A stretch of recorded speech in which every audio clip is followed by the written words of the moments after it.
A blacksmith forged blades in a small forge, his own hammer worn but perfectly balanced. One day a wealthy traveler offered him a gleaming new hammer of silver and gold. "Use this and your work will be legendary." The blacksmith tried it. The head was too heavy, the balance off.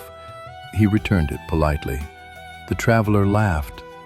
"You refuse perfection?" The blacksmith answered, "Perfection that isn't mine is just weight I must carry." He continued with his old hammer. His blades became famous, not for shine, but for cutting clean and true. Moral: borrowed tools may dazzle, but only the ones you shape yourself will serve you faithfully. Modern-day Aesop.